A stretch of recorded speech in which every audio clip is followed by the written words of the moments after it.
우리 같이 말씀 선포하겠습니다. 시작. 믿음은 결국 말씀을 들은 대로 사느냐의 문제입니다.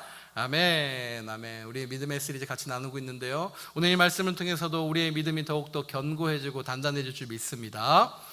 우리 요한복음을 보고 있는데요, 요한복음은요 크게 세 파트로 볼 수 있습니다. 크게 1장에서 12장, 오늘 우리가 읽은 12장까지의 그 한 파트로 볼 수 있고요, 13장에서부터 20장까지 또 다른 한 파트로 볼 수 있습니다. 그리고 마지막 21장, 이렇게 세 부분으로 나눌 수가 있습니다.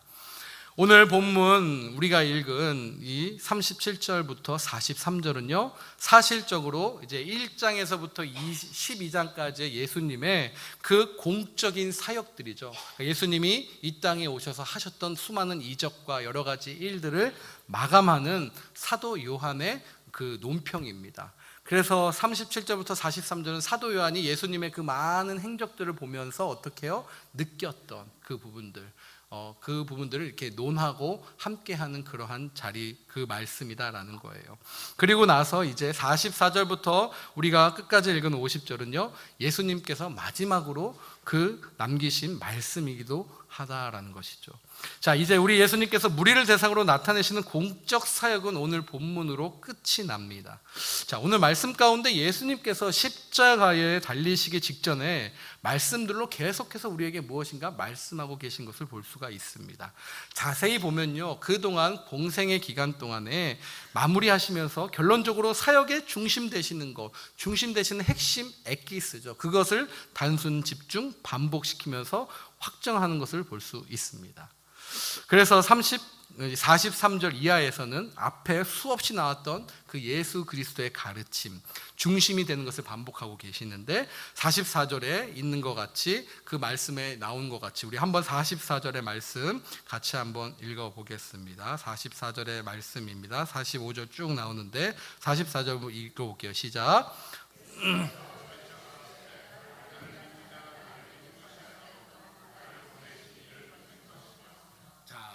믿음에 대해서 쭉 나오는 거예요. 그러면서 쭉 44절, 45절 얘기하시는데, 그 내용을 제가 좀 정리해드리면, 나를 믿는 자는 나를 보내신 이를 믿는 것이다 라는 거고, 또한 나를 보는 자는 나를 보내신 이를 보는 것이다 라는 거예요. 그리고 또 나는 빛이다 라는 거예요. 어둠이 아니고 빛이다 라는 것이고, 내 말을 지켜야 한다라는 것을 또한 이야기하십니다. 또 얘기하시는데, 나는 구원하러 온 것이지 이 땅을 심판하러 온 자가 결코 아니다라고 이야기를 하십니다. 그래서 마지막에는 이렇게 얘기해서 나를 믿느냐 아니면 믿지 않느냐, 이 부분을 가지고 우리에게 말씀하시는 거예요. 이것이 정말 중요한 문제가 된다라는 것이 우리 44절부터 50절의 그 말씀입니다. 나를 믿느냐 믿지 않느냐라고 하시면서 말씀하시는 거죠. 사랑하는 여러분, 한번 보시면 공부를 하실 때 어떻게 공부를 잘하시는 분들도 계시고, 분명히 여기 다 공부를 잘하실 거라 믿습니다. 어떻게 공부가 잘할 수 있을까요? 자, 침묵으로 이렇게 반응하시면 안 되는데, 자, 민정이 어떻게 공부를 잘할 수 있습니까? 집중하고 반복하고, 그렇죠? 집중하고 반복하고. 공부 잘하는 법은요, 제가 보니까 여러 가지 방법들이 많아요. 막 여러 가지 방법들이 있는데, 단순하게 집중하고 반복하고, 그렇지 않습니까? 단순 집중 반복이 이루어지면 공부를 잘하게 돼요. 전 단순하게 했고, 집중을 좀 덜 했고, 반복을 잘 안 해서, 그렇게 했으면 이제 세계 인류에 뭐가 나왔을 텐데, 그러지 못했는. 그래요. 단순 집중 반복이다라는 거예요. 여러분 한번 생각해 보십시오. 여러분들이 고3 때, 여기 대부분 다 이제 한국에서 고등학교를 지내신 분들인데, 어떻게 학력고사부터 수능 세대까지 다 있으신데 어떻게 하셨습니까? 단순하게 집중 반복이에요. 도서관 가시고, 일과가 뻔하지 않습니까? 도서관 가시고, 학교 끝나고 도서관 가시고, 쫙 하고 뭐하고 그렇게 해가지고 이루는 사람들이 참 많아요. 여러분 한번 보시면 알겠지만, 저희 중에도 이제 박사분들도 계시고 하지만, 그 박사학위를 따기까지의 여정은요 쉽지가 않아요. 그렇지 않습니까? 여러 가지들 연구 결과도 내야 되고, 계속 나오는 것들이 어떻게 돼요? 반복이에요. 반복을 해가면서 그 여정들을 간다라는 것이죠. 그렇다면 어떻습니까? 단순하고 집중하고 반복하는 그 역사 속에서 무엇인가 이루는 것들을 보게 됩니다. 어찌 보면 우리의 믿음의 생활도 마찬가지 아닐까라는 생각을 합니다. 우리의 신앙의 여정도요, 단순하게 집중해서 반복하는 여정이에요. 그렇지 않습니까? 뭔가 특별한 것을 기대하는 거라기보다는 늘 언제나 주님께서 말씀하시는 그 말씀들을 우리가 입고 또 그 말씀대로 살고 그 말씀의 기적들을 보는 그러한 삶의 연속의 패턴이다라는 거예요. 자, 오늘 우리가 읽은 이 요한복음에서 의도하는 것과 솔직히 우리가 이해하는 것 사이에 상당한 차이들이 있음을 우리는 알 수 있습니다. 우리는 예수를 믿는 문제를 본인의 결심이나 여러분 본인의 판단으로 또 근거로 삼는 부분들이 꽤 많이 있습니다. 수많은 크리스찬들 중에 참 이렇게 생각하시는 분들이 많아요. 본인의 결심이든지 아니면 본인의 의지라든지 아니면 어떠한 판단의 근거로 삼는 분들이 상당히 많다라는 거예요. 그러나 말씀, 성경이 이야기하는 것은요, 바로 예수님께서 이 땅에 오셔서 행하신 어떠한 기적도 어떠한 가르침도 사실은 우리의 구원이라는 그 문제를 위해서 그 효력을 발생하지 못했다라는 것을 우리에게 말씀하십니다. 여러분 참 아이러니하지 않습니까?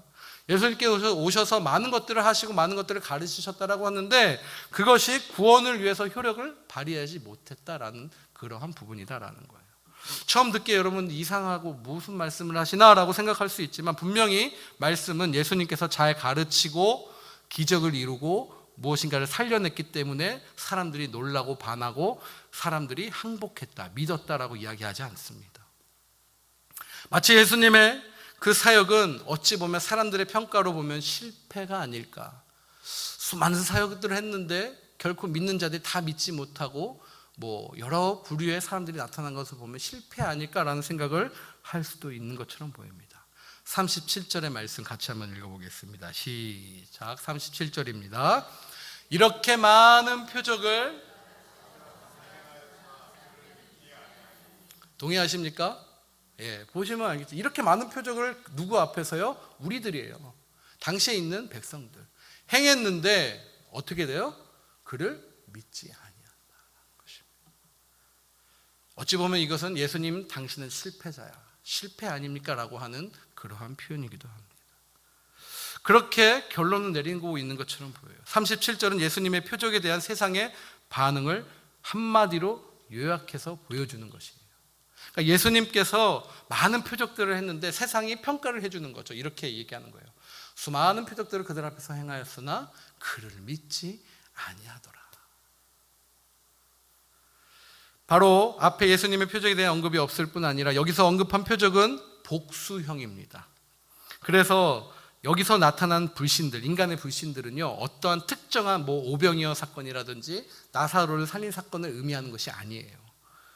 그 불신에 대한 그런 사건에 대한 불신을 말하는 것이 아니고 여지껏 예수님이 수많은 일들을 행하신 많은 것들에 대한 세상의 표현이고 반응이다라는 거예요. 그러니까 한마디로 세상은 예수님을 불신한다라는 것입니다. 이것이 요한복음의 서두에 이미 예견되어 있었어요. 1장 5절에서 11절인데 저와 여러분 함께 같이 읽겠습니다. 시작. 빛이 어둠에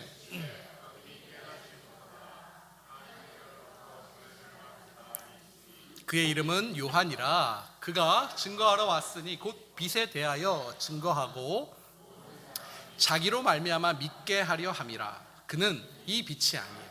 이 빛에 대하여 증언하러 온 자라. 참 빛 곧 세상에 와서 각 사람에게 비추는 빛이 있었나니 그가 세상에 계셨으며 세상은 그로 말미암아 지은 바 되었으되 세상이 그를 알지 못하였고 자기 땅에 오매 자기 백성이 영접하지. 자, 이 긴 말씀인데 앞에 부분은요 요한에 대한 말씀이에요. 그렇죠? 요한이 이렇게 증언하고 그 빛에 대하여 증언하러 온 요한이에요. 근데 그 뒷부분은 바로 누구죠? 예수 그리스도, 그리고 하나님에 대한 그 말씀이에요. 자, 이렇게 나오는 것을 보면서 자기가 세상을 지은 주인이 왔는데 세상이 그를 영접하지 않았다라고 이야기하고 있는 거예요. 바로 이것이 복음서가 굳이 밝히고 싶어하는 중심이다라는 거예요. 여러분, 세상을 지으신 분이 이 땅에 오셨는데 주인으로서 영접하지 못하고 있는 상황이다라는 것입니다. 수많은 성도들이요 이 부분에 대해서 잘못 이해하고 있어서 늘 우리 스스로 자신의 신앙이나 자신의 그러한 신앙의 반응들이 약해지고 또 우리에게 넘쳐야 될 감사가 소홀히 되는 경향이 나타날 수 있다는 거예요. 자, 37절 뒤에 있는 그 말씀 뒤에 이렇게 설명을 붙입니다. 38절 한번 같이 읽어볼까요? 시작. 이는 선지자 이사야의 말씀을 이루려 하심이라. 이르시되 주여 우리에게서 들은 바를 누가 믿었으며 주의 팔이 누구에게 나타났나이까 하였더라 라고 이렇게 기록하고 있죠. 자, 사랑하는 여러분, 이 38절의 말씀을 통해서 예처럼 예수님에 대한 우리 인간들의 반응에 관련해서 왜 굳이 구약에 있는 이사야서 53장의 이 말씀을 인용한 요한이 왜 인용을 했을까라는 것이에요. 바로 초대교회 이후에 이제 예수님께서 그 순환을 다 겪으시고 세워지는 초대교회에서 예수님의 죽음을 바로 이사야 53장의 고난을 받는 종과 동일시하기 위해서 주님께서 요한을 통해서 이 말씀을 기록하게 된 거예요. 무슨 말씀인지 이해가 되세요? 요한의 그 구약을 향한 인용은요, 구약의 특히 이사야서의 말씀들은 유대인들이 그렇게 예견에 메시아의 예언에 대한 말씀을 그들이 너무너무나 경외시했던 말씀들이에요. 그러면서 인정하지 않았어요. 메시아 그 예수 그리스도를 그들이 인정하지 않았다라는 거예요. 그런데 요한이 그 백성 그 유대인들의 말씀들 그 구약을 신성시했던 그 말씀을 이루신 분이 바로 너네들이 죽인 예수 그리스도다, 고난받는 종이다라는 것들을 입증시키기 위해서 이 말씀을 끌고 왔다라는 것입니다. 그러니까 이 비교는요, 예수님을 향한 우리 인간들의 기초적인 불신을 당시 이사야가 누구를 향해서요? 이스라엘 백성들을 비판했어요. 순종치 않은 거구나. 너네들은 정말 불신앙이구나. 너네들은 정말 믿음이 없구나 라고 했던 그 말씀과 일맥상통하게 나타내기 위해서 지금 이 말씀을 하고 있다는 것입니다. 자, 여기서 보니까 우리에게서 들은 바는 무엇이다라고요? 예수님의 말씀입니다. 자, 그렇게 대입을 해서 보면 이는 선지자 이사야의 말씀을 이루려 하심이라. 이르되 주여 말씀, 예수님의 말씀을 누가 믿었으며. 그럼 주의 팔은 무엇이다라고요? 예수님께서 이 땅에서 행하신 표적들이다라는 거예요. 자, 그렇다면 무엇입니까? 말씀도 믿지 않아요. 그리고 예수님께서 행하신 표적은 믿어요, 안 믿어요? 믿지 않으니까 아예 불신이다라는 거예요. 아예 예수님 자체의 그 많은 것들을 믿지 않는 불신을 나타내고 있다라는 것입니다. 즉 사람들이 예수님의 말씀과 표적 한마디로 둘 다 받아들이지 않았음을 이야기하는 것이에요. 자, 이어서 이사야는 다른 예언을 이루려고 한 것인데 그것은 다음과 같습니다. 40절의 말씀 같이 한번 읽어볼까요? 40절을 시작. 그들의 눈을 멀게 하시고 이는 그들로 하여금 눈으로 보고 마음으로 깨닫고 돌이켜 내게 고침을 받지 못하게 하려. 자, 이 말씀에 대해 이런 질문을 하는 사람이 있을 수 있어요. 결국 하나님은 예수님을 못 믿게 하려고 이 땅에 보내신 것 아닌가? 여러분 그렇게 상식적으로 질문할 수 있지 않습니까? 도대체 예수님 왜 보내신 거야? 즉 하나님께서 인간을 약올려 보려고 약올리려고 예수를 이 땅에 보내신 것 아니냐, 이렇게 기세등등하게 외치는 사람이 있을 수 있습니다. 그러나 오늘 말씀 성경이 이야기하고자 하는 바는요, 그렇게 아무도 믿지 못하게 하려고 의도한 것이 아니다라는 거예요. 문제는 하나님께서 저와 여러분 인간들에게 의와 진리와 사랑과 생명을 보이셔도 우리가 거기에 대해서 반응할 만큼의 수준이 되지 못하기 때문에 그 결과를 빚고 말았던 것입니다. 그러면 그런 결과가 있을 것을 아시면서도 도대체 왜 우리 예수님을 이 땅에 보내신 것일까라는 질문을 할 수 있어요. 그것은 바로 자신이 친히 죽으심으로 저와 여러분의 그 못된 죄성들을 고치시기 위해 이 땅에 보내셨다라는 것이에요. 예수님께서는 우리를 합리적이거나 어떠한 현상이나 어떠한 것으로 설득시키기 위해서, 우리에게 설명시키기 위해서 이 땅에 오신 것이 아니다라는 사실입니다. 아멘? 아멘이십니까? 잘 따라오셔야 돼요. 오늘은 조금. 예수님은 이 땅에 그냥 여러분 어떠한 이적을 보이시면서 자 봐봐, 나 믿어봐, 이렇게 오신 분이 아니다라는 거예요. 예수님은 어떠한 논리로 와가지고 그들과 싸워가지고 야 말씀 봐봐, 빠져나갈 구멍 없지. 그거 봐, 믿어야 돼. 이렇게 오신 분이 아니다라는 것입니다. 예수님은 이 땅에 오신 것은 바로 우리가 이렇게 해도 저렇게 해도 못 알아듣고 저렇게 해도 못 믿는 우리들을 밝히시기 위해서 그 공생애를 일단 사신 것이고, 그 공생애를 통해서 내가 겉봐, 내가 유인이야, 다 니네들 제압했어, 그게 아니라, 그러한 상태로 오신 것이 아니라 결국 무엇하러 오셨다고요? 중요합니다. 저와 여러분을 대신해서 죽으러 오셨다라. 예수님은 처음부터 이 땅에 오신 목적은 죽으러 오셨다라는 거예요.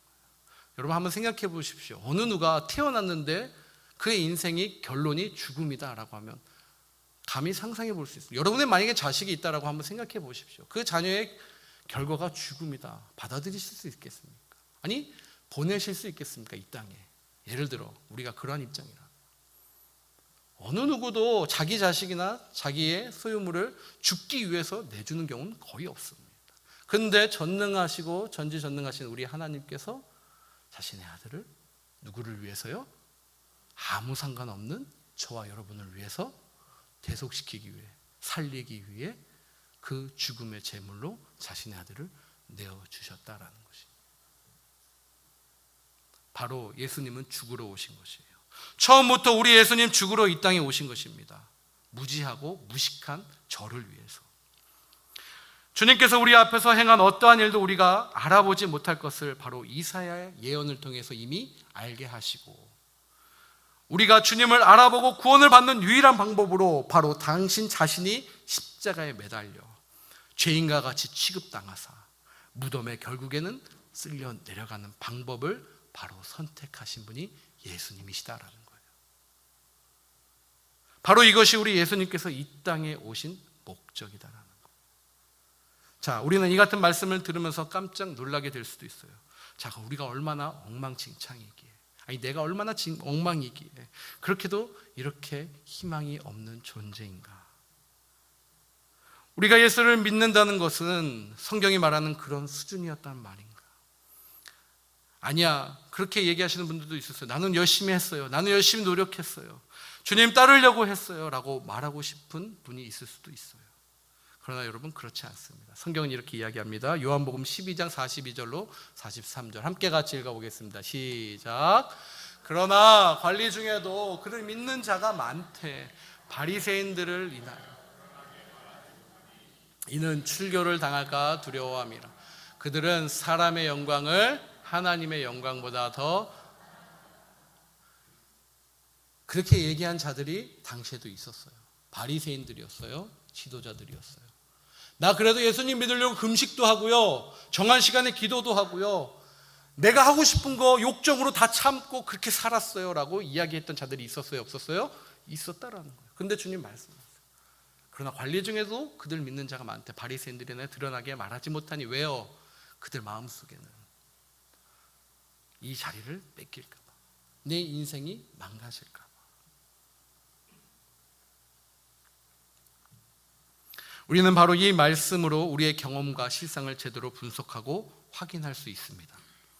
성경의 많은 부분에서 예수 그리스도를 믿는 것을요, 마음으로만 요구하지 않고 꼭 무엇으로 요구할 때가 있죠? 입으로 시인하면서 요구할 때가 있어요. 누가복음 12장 8절에서 9절을 한번 같이 보겠습니다. 시작. 내가 또한 너희에게 말하노니 누구든지 사람 앞에서 나를 시인하면 인자도 하나님의 사자들 앞에서 그를 시인할 것이요, 사람 앞에서 나를 부인하는 자는 하나님의 사자들 앞에서 부인을.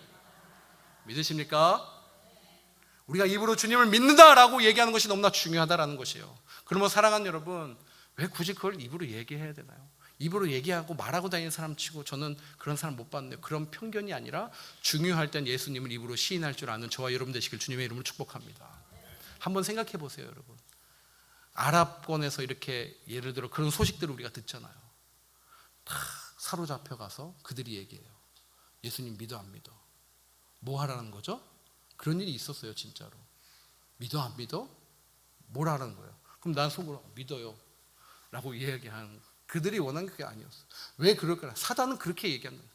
딱 총 대면서 생명을 걸고 믿어 안 믿어? 그때 우리한테 뭐 하라는 거죠? 네, 얘기해 보라는 거예요. 왜 그들이 그렇게 얘기하라고 하는 것일까를 한번 생각해 보시라는 거죠. 그러니까 우리가 입으로 주님을 믿습니다라고 고백하는 것이 얼마나 중요한 것인가를 다시 한번 이야기하시는 것입니다. 왜 자꾸 성경은, 말씀은 입으로 시인하는 것을 요구할까? 그냥 마음으로 믿으면 그만 아닌가? 입으로 시인하는 사람치고 똑똑한 사람 못 봤다라고 이 자리에 생각하는 분 없기를 바라지만 그런 분도 있을 수 있어요. 이것은 우리가 예수를 믿으면서 경험하는 수많은 일들이에요. 입으로만 믿는다고 말하고 마음과 행동은 제멋대로 사는 사람들을 쉽게 우리가 볼 수 있기 때문에 이에 대해서 거부 반응을 나타내는 사람이 표현일 수 있어요. 그러나 여러분, 중요한 것은요, 성경은 입으로 시인할 것을 요구하고 있다는 것입니다. 왜일까? 주님의 그 분명한 깊은 뜻이 있겠죠.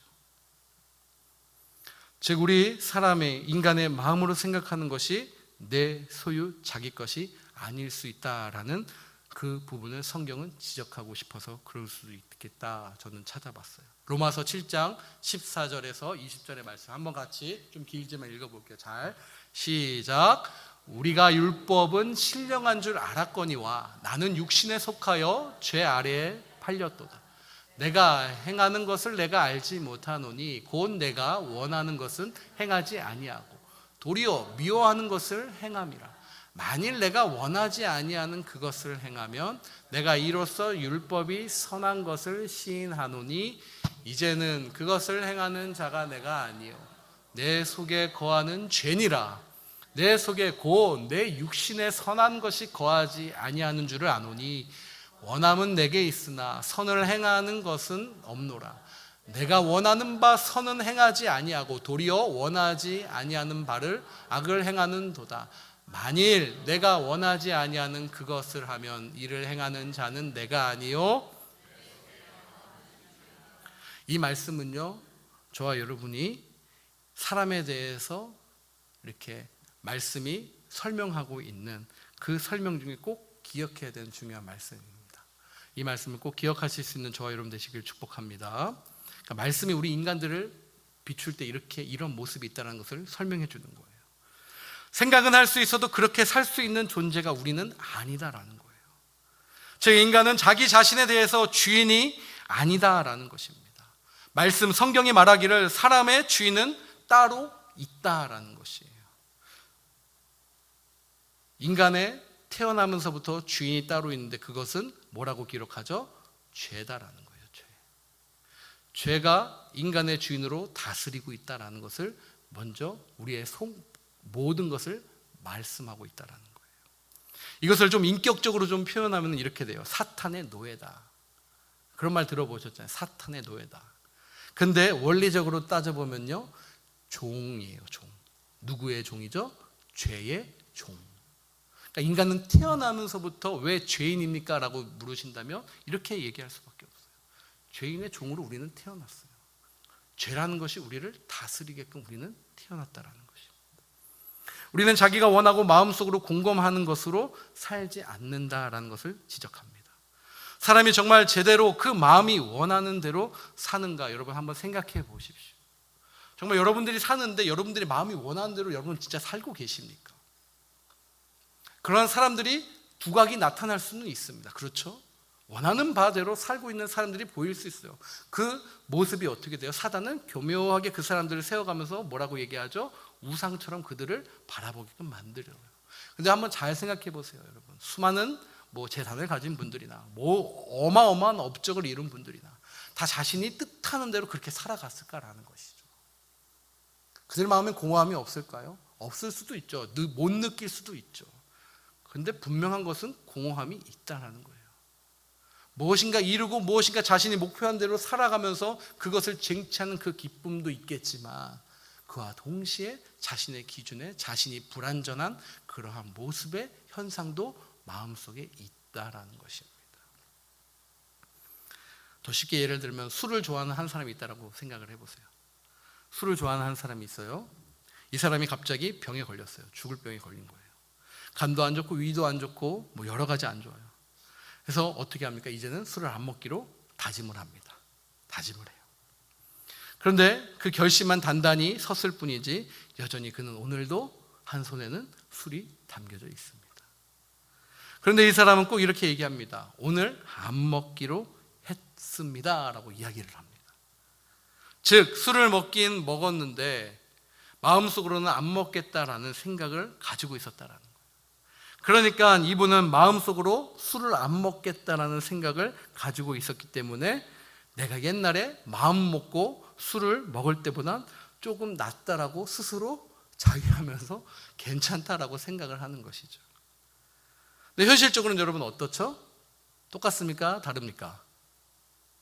똑같습니까? 다릅니까? 똑같아요. 생각만 그랬을 뿐이지 내 행동은 술을 먹고 있다라는 것이죠. 단지 바뀌었다라고 보면 옛날에는 먹기로 작정을 하고 먹었고 지금은 안 먹기로 작정을 하고서 먹었기 때문에 지금이 옛날보다는 조금 더 낫다라는 생각을 스스로 하고 있다라는 것입니다. 죄송하지만 우리는 늘 이 속임수에 속아 넘어가기도 합니다. 그러지 않습니까? 믿음의 생활을 함에도 비슷해요. 오늘은 기도를 했는데 오늘 기도를 했으니까 좀 괜찮아 라고 사단은 우리를 그렇게 유혹할 수 있어요. 야, 너 새벽기도 안 나가다가 오늘 나가는데 그래 오늘부터 이제 나가야지 하고 그 행위들을 자꾸 이야기해요. 왜 우리가 번번이 넘어지느냐? 여기에 있다라는 거예요. 내가 기도를 하면은 괜찮은 사람이 된 것처럼 보이고 내가 기도를 안 하면 그냥 엉망인 사람처럼 보이게끔 어떻게 해요? 이리 갔다 저리 갔다 혼돈시키는 것이 사단의 전략이다라는 거예요. 이 게임에 넘어가지 않기를 주님의 이름으로 축복합니다. 자, 여러분 똑같아요. 이 현상을 생각해 보시면서 예수님의 일들을 바라보세요. 예수님이 오셔서 가르치셨어요. 예수님이 오셔서 기적을 보이셨어요. 그러니까 그것만 나타나면은 예수님 믿는 것처럼 보이는 제자들의 모습이 그 속에 있었을까요? 없었을까요? 있었다라는 거예요. 그들이 예수님의 그 행적에 따라서 가면은 괜찮은 것처럼 보여요. 근데 결정적으로 어떻습니까? 마지막에 제자들은 예수님의 그 순환에 동참할 수 없었습니다. 그것이 우리의 모습이다라는 거예요. 그러므로 사랑하는 여러분, 여러분들이 기도를 하고 그 다음에 무엇인가를 하는 것에 이 예화처럼 마음을 먹고 하는 것에 내가 스스로 위안받지 않기를 주님의 이름으로 축복합니다. 주님 그렇게 말씀하시지 않으세요. 사랑하는 아들아, 딸아, 그러한 조건으로 그러한 행위로 내가 너를 사랑하는 그러한 대상이 아니다라고 말씀하신다라는 것입니다. 사람이란 자기 스스로 결정한 것을 자기가 지킬 만큼 자기의 주인이 되지를 못하기 때문에 그래요. 우리 속에 죄가 있어요. 죄란 이토록 우리를 기만과 착각 속으로 빠져들도록 늘 언제나 우리를 이렇게 우는 사자와 같이 대기하고 있다라는 거예요. 근데 이번에는 또 죄가 어떻게 변하는 줄 아세요? 자존심의 형태로 변해버린다라는 거예요. 우리를 자존심의 형태로 사로잡히려고 합니다. 인간이 죄를 지었을 때부터 그랬어요. 사단은 아담과 하와를 유혹할 때 어떻게 했죠? 이렇게 얘기합니다. 왜 하나님이 다 먹으라고 했는데 너네들한테 선악과를 먹지 말라고 하는지 알아? 라고 이야기를 해요. 하나님은 아는데 왜 나는 모르나? 라는 것을 뱀이 건드렸을 때, 사탄이 건드렸을 때 어떻게 되죠? 그러네? 라는 생각이 우리를 지배하기 시작해요. 그러면서 이야기를 해요. 그거 하면 하나님처럼 되기 때문에 하나님이 막으신 거야. 이러한 혼돈의 생각이 우리를 지배하기 시작합니다. 그래서 그 결과 먹었는데 어떻게 됐죠? 무엇에 눈이 뜹니까? 죄의 눈이 더 희번쩍 뜨게 된 거예요. 그게 우리 조상들의 죄다라는 거예요. 그러면서 우리의 자존심을 또 거리는 작전이 무엇입니까? 우리가 무식하고 아직도 생각이 어리네 이렇게 취급을 하는 행동들이 우리 주변에 많이 있습니다. 아직 잘 몰라서 그래. 다시 말해 죄를 지은 사람이 훨씬 지식적으로 뛰어난 사람이고 죄를 안 짓는 자는 아무것도 못 배우고 인생을 도대체 잘 모르는 사람과 같이 세상 사람들이 우리를 판단할 수 있다는 거예요. 참으로 죄가 우리를 묘하게 유혹하고 묘하게 괄시해서 우리의 자존심을 건드리는 현실 속에 저와 여러분이 살고 있습니다. 즉 마음으로 믿는 자가 있으나 드러내서 말할 수가 없는 것입니다. 한 인간이 나는 예수를 믿습니다. 내 하나님은 내 아버지이십니다. 라고 그렇게 이야기하면 내가 예수 믿는 것에 대하여 반대하던 자가 버젓이 주인 행세를 내 마음속에서 하고 있으므로 그 옛 주인이 내 마음속에서 제거가 되지 않고서는 그런 말과 행동을 감히 옮길 수가 없다라는 것이에요. 자, 사랑하는 여러분, 저와 여러분의 마음의 주인이 누구십니까? 아니, 저와 여러분의 진짜 주인이 누구십니까? 주님께서는 저와 여러분에게 오신 이유는 딱 한 가지예요. 저와 여러분을 살리기 위해서.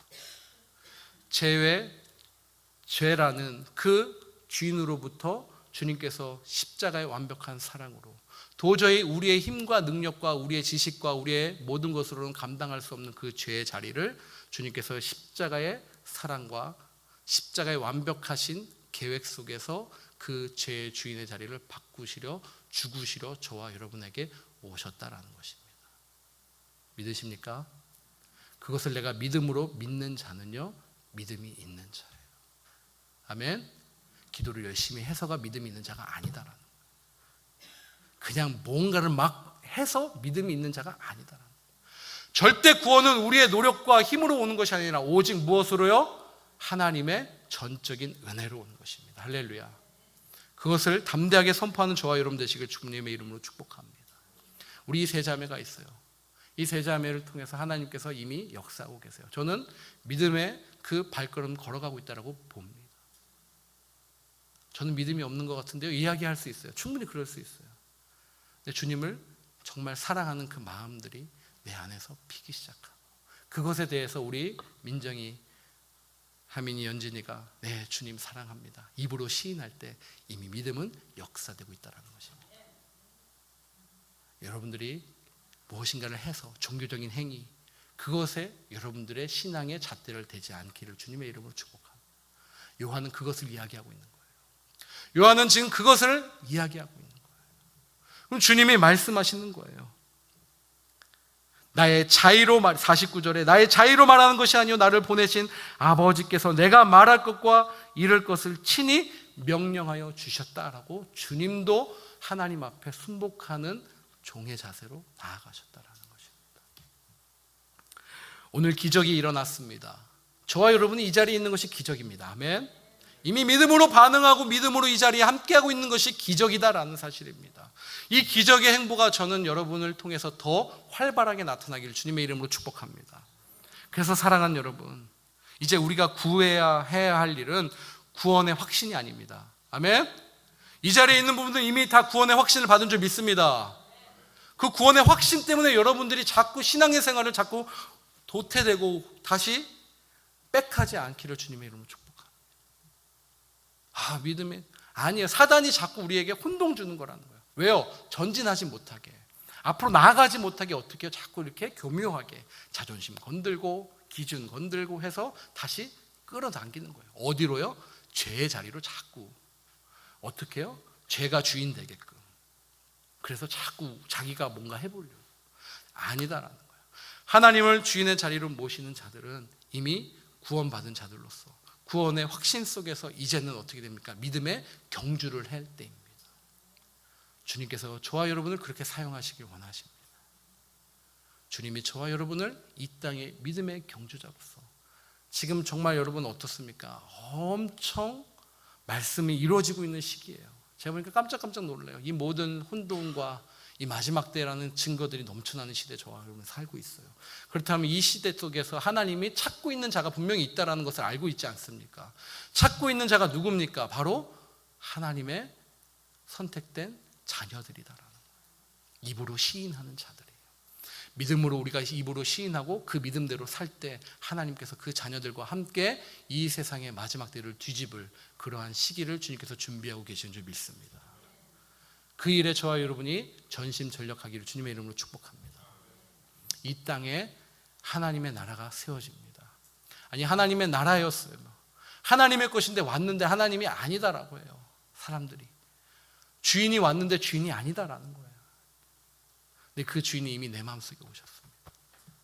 그 주인 모시는 마음으로 이번 한 주도 믿음의 경주로 어떻게 할까? 내가 믿음이 있는가? 믿음이 떨어졌는가? 이것에 씨름하는 자들이 아니라 정말 누군가가 하나님 필요합니다. 구원받을 자들이 필요합니다. 내게 먼저 구원 주신 그 은혜의 선물로 그 구원 받을 자들을 내가 섬기겠습니다. 사랑으로 인도하겠습니다. 그렇게 전심전력하는 저와 여러분 되시기를 다시 한번 주님의 이름으로 간절히 축복합니다.